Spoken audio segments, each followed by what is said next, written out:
നമസ്കാരം, ഞാൻ അരുൺ ജ്യോതി മത്യാസ്. ഞാനൊരു ഷൂസിന്റെ ബിസിനസ്സുകാരനാണ്.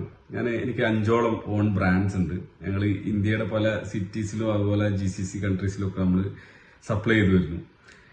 സിനിമയായിട്ട് ബന്ധപ്പെട്ട് പറയുകയാണെങ്കിൽ വർഷങ്ങളായിട്ടുള്ള താല്പര്യമാണ് സിനിമയിൽ അഭിനയിക്കണമെന്നുണ്ട്. അപ്പൊ അതുമായിട്ട് ബന്ധപ്പെട്ടിട്ട് ഇങ്ങനെ നിരന്തരം അതിന്റെ ബാക്ക്ഗ്രൗണ്ട് ഇങ്ങനെ വർക്ക് ഇങ്ങനെ നടക്കുന്നുണ്ടായിരുന്നു. മെന്റലി നമ്മൾ കുറെ പ്രിപ്പയർ ചെയ്യുന്നുണ്ടായിരുന്നു. പല ആക്ടിങ് കോഴ്സുകൾ നമ്മൾ അറ്റൻഡ് ചെയ്യാറുണ്ടായിരുന്നു.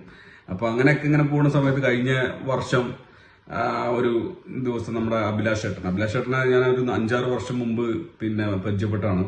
അപ്പൊ അഭിലാഷ് ചേട്ടൻ ഇങ്ങനെ വിളിച്ചിട്ട് പറഞ്ഞു, ഇങ്ങനെ ഒരു റോളുണ്ട്, ഒരു സർക്കിൾ ഇൻസ്പെക്ടറിന്റെ റോളാണ്, പാല ഏരിയയിലേക്ക് അങ്ങോട്ടേക്ക് വരണം എന്ന് പറഞ്ഞാൽ അങ്ങനെ ഞാൻ പെട്ടെന്ന് അവിടെ പോയി. അന്നത്തെ ദിവസം തന്നെ ഷൂട്ട് കാര്യങ്ങളൊക്കെ കംപ്ലീറ്റ് ചെയ്ത് സംഗതി തിരിച്ചു വന്നു.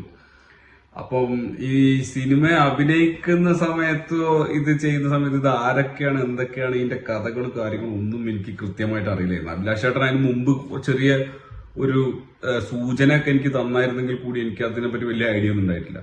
പക്ഷെ ഞാൻ അന്ന് ഇത് നമ്മുടെ ഒരു പ്രിവ്യൂ നമ്മുടെ വനിതാ തിയേറ്ററിൽ വെച്ചിട്ട് ഉണ്ടായിരുന്ന സമയത്ത് ഞാനും പോയായിരുന്നു. അപ്പൊ അന്ന് ഞാനിത് കാണുന്ന സമയത്താണ് ഇതൊക്കെ ഈ പറഞ്ഞ ആൾക്കാരൊക്കെ അന്ന് ഞാൻ കണ്ടായിരുന്നല്ലോ. അപ്പൊ ഈ ആൾക്കാരൊക്കെയാണോ ഇതിന്റെ നടന്മാര് കാര്യങ്ങളോ ഇതൊക്കെ അറിയുന്നത് അന്നാണ്. അപ്പൊ ആ സിനിമ ശരിക്കും നല്ല രസമായിട്ട് അത് വർക്കൗട്ട് ആയിട്ടുണ്ട്.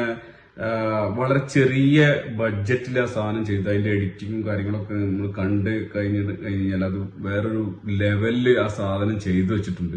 ഇതൊരു മിസ്റ്ററി ലെവലിലുള്ളൊരു സിനിമയാണ്.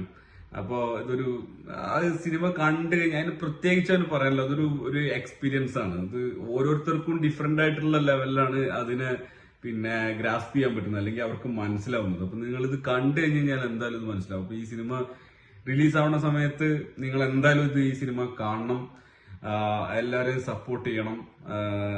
അതുപോലെ നിങ്ങളുടെ ഫ്രണ്ട്സിനോടൊക്കെ ഒന്ന് ഈ സിനിമ മൂവി കാണണം എന്നുള്ള രീതിയിൽ പറയാം. ഇത് ഏകദേശം ഒരു 20ഓളം ഇന്റർനാഷണൽ ഫിലിം ഫെസ്റ്റിവൽ അവാർഡുകൾ ഇതുവരെ നേടിക്കഴിഞ്ഞു.